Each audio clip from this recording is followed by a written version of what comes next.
La serie Velma de HBO nos trajo una de las mejores tramas y versiones de la clásica serie de Hanna-Barbera. Y me estoy refiriendo al cortometraje de Aboqueiro Animations, que hizo una crítica sobre la mala y contradictoria que fue Velma, y al mismo tiempo le dio la guía a HBO de cómo rescatar su serie y volverla 1000 veces más interesante. Y por eso, asegúrense de que se encuentren en su realidad, y acompáñenme a sobreanalizar el cortometraje de Velma Meets Original Velma, mejor conocido como el Scooby-Doo cósmico.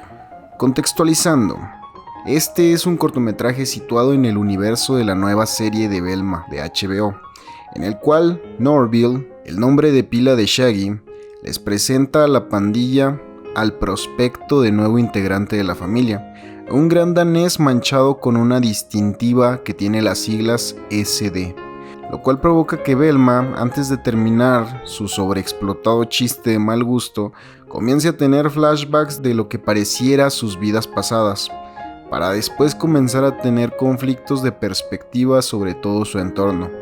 Realmente me gustaría que se tomaran el tiempo de verlo, por lo que solo les diré que aquel perro gran danés tan icónico y querido por la audiencia resulta ser un ente cósmico muchísimo más complejo de lo que nos pudiéramos imaginar. Contextualizados, comencemos el sobreanálisis, no sin antes su debida. A partir de este momento todo lo que voy a mencionar es mi interpretación y lectura sobre la cinta. Cada quien puede ver e interpretar como mejor le convenga su narrativa personal. Siempre ha existido la duda sobre la particularidad de que Scooby-Doo pueda hablar, resaltando que en su mayoría los animales del universo de la serie animada pues no pueden hablar, salvo excepciones que refuerzan el concepto de la particularidad, como Amber de la película de Aliens Invasores, quien resulta ser justamente un ser de otro planeta. Uno de los primeros intentos de los fans por justificar esto fue aludir a que en los años en los que fue desarrollado Scooby-Doo existía una tendencia en las investigaciones soviéticas para llegar al espacio, que fue el poner en órbita a perros para estudiar la viabilidad del viaje espacial en seres vivos, en concreto en mamíferos como el ser humano. Y este no es el único ejemplo de experimentos que usaron a canes de prueba. También existe el innecesario y surreal experimento de reanimación de cabezas de perro y la creación del perro bicéfalo. Esta teoría nos dice que la pandilla antes de encontrar Scooby-Doo eran jóvenes activistas en contra de la Guerra Fría, por lo que en algún momento lograron rescatar a un perro con el cual estaban experimentando los soviéticos, y al percatarse de los efectos que tuvieron los experimentos en él, decidieron dedicarse a resolver misterios. En el cortometraje se visibiliza cómo Velma, con simples elementos como la placa de Scooby-Doo, coincidentes con sus vidas pasadas, puede recordarlas de forma limitada. Muchas personas piensan que los conocidos déjà vus son precisamente esto, pequeños flashbacks de nuestras vidas pasadas por coincidencias en elementos de nuestro entorno y el entorno de esas vidas pasadas. Lo que la ciencia nos dice sobre estos fenómenos es que no es propiamente que tengamos una regresión a vidas pasadas y que podamos anticiparnos a acontecimientos futuros, sino que simplemente es una falla en la forma en la que nuestro cerebro procesa la información del entorno y nos hace creer que esa experiencia nueva ya la habíamos vivido antes. Esto llega a ser un problema, pues en ocasiones en las que se experimenta de forma excesiva, las personas pierden la capacidad de descubrimiento e interpretan su entorno como algo ya vivido y que solo resurge y resurge de nuevo. O quizá, y solo quizá, en el caso en el que realmente estemos recordando nuestras vidas pasadas, el ente cósmico que regula nuestra realidad podría interpretar que somos un peligro para su simulación y nos eliminaría, o en última instancia, eliminaría a todo el universo. Digo, si ya creemos en fantasías, pues mínimo hacer más interesante la narrativa. Flawed? But we're meta now! Y no anfetaminas, creo. Una de las defensas de la serie de HBO es su narrativa de ser meta o autorreferenciada. Realmente la palabra meta es utilizada en el Slack estadounidense, por lo que no tiene una traducción completamente fidedigna al español. Por lo mismo, cuando se hizo el doblaje al español de este cortometraje, en vez de utilizar meta, se utilizó progress, de lo cual hablaremos el siguiente punto. La palabra que pudiese hacer más justicia en el español vendría del término metacognición, que es literalmente aprender a aprender. Conocer los procesos cognitivos mediante mismos procesos cognitivos.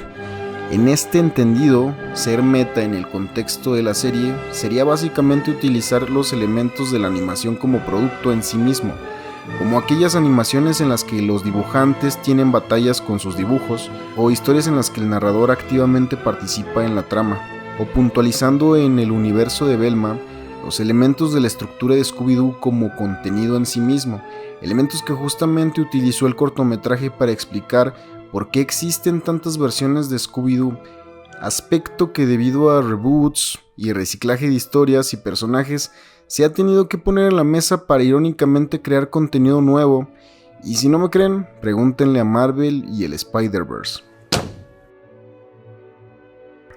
Voy a alzar un marrón.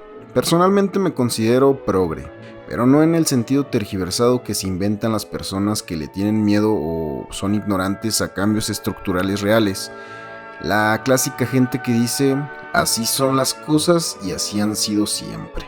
Se me hace muy curioso porque hace poco yo estaba hablando con un grupo de personas sobre la existencia del cambio climático y sus consecuencias. Y el comentario que me dijeron para desacreditar mi argumento fue: pero lanzando botes de salsa a pinturas no se va a arreglar el mundo.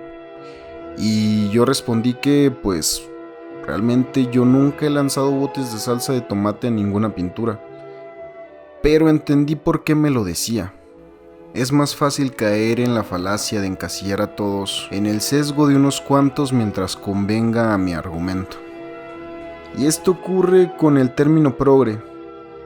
De basarse en la palabra progresista, de una persona que busca el progreso social en vías de una comunidad más consciente de lo que nos beneficia y perjudica a todos como sociedad, se ha caricaturizado para retratar a todas estas figuras que, nunca mejor dicho, se ensalzan desde la opinión de la prensa amarillista y el sensacionalismo para que la cara visible del progre sea esta versión ridiculizada de quienes legítimamente desde la ignorancia pretenden o fingen luchar por el progreso. Y la serie Velma es un ejemplo de esto. Realmente sigue sintiéndose como un producto envasado que te vende suplemento de metacognición.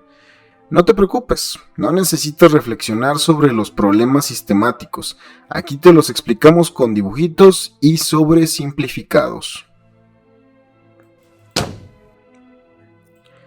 Ahora sí, después de todo el discurso moral, y ojalá aún sigan aquí, hablemos de un elemento bastante interesante en el cortometraje. A Scooby-Doo como entidad cósmica lovecraftiana, muy al estilo de Nyarlathotep. Medrano, ¿qué chucha estás diciendo? Ok. ¿Qué es el horror cósmico? ¿Quién es Lovecraft?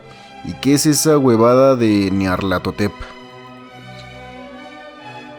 Lovecraft es uno de los escritores de terror más importantes, pionero del subgénero del horror cósmico, el cual hace referencia al tipo de sensación que nos da a contemplar nuestra pequeñez en comparativa del universo.